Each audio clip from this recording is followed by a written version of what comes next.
Hey cruisers, welcome to our channel. I'm Amanda with Barretto's on the Loose, and in this video, I'll be sharing 5 things you need to know before your cruise to Alaska.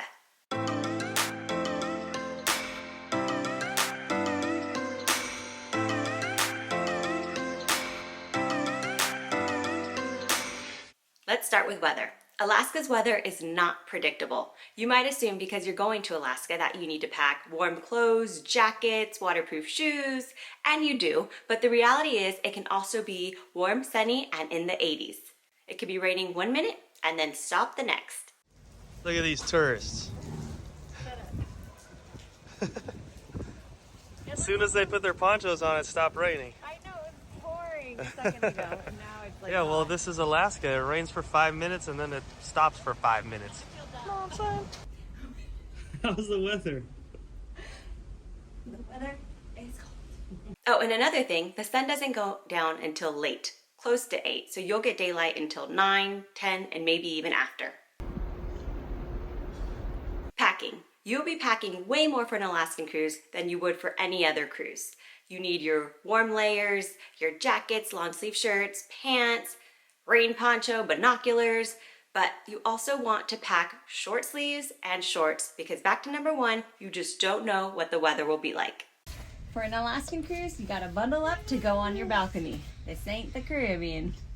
I often hear stories where cruisers had to shop in port and buy short sleeve shirts and shorts because they did not factor in warm temperatures and pack clothing for warm days.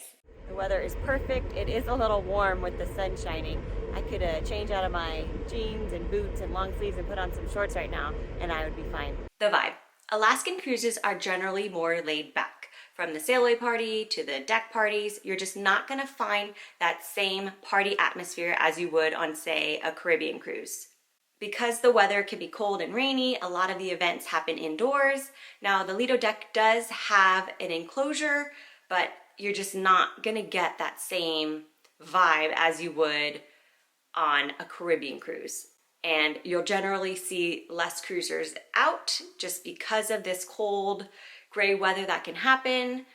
And keeping with the laid-back vibe, cruisers generally dress more casual. I think because the port days are long, so by the time we return to the ship, we're tired and we just don't feel like changing our clothes for dinner in the main dining room, so we tend to just go to dinner in what we wore for the day.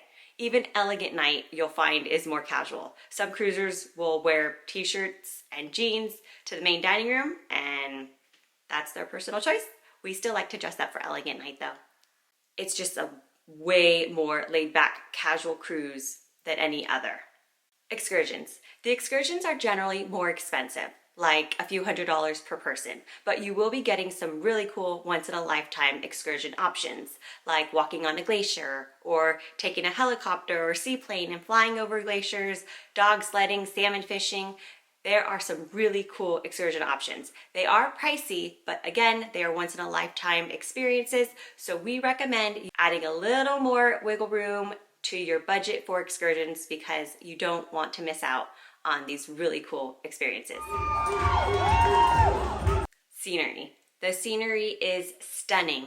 You're not just seeing open ocean the entire cruise. You'll see beautiful steep valley walls with waterfalls and all sorts of icebergs that have broken off from nearby glaciers. These blues are so bright.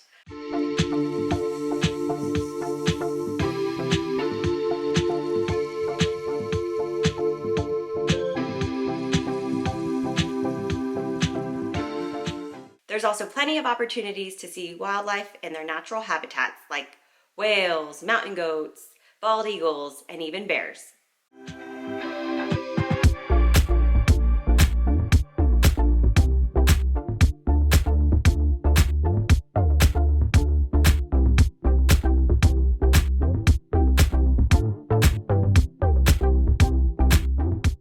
We hope our video has helped you prepare for your Alaskan cruise. If you enjoyed our video, please give it a thumbs up and comment down below letting us know when your cruise to Alaska is.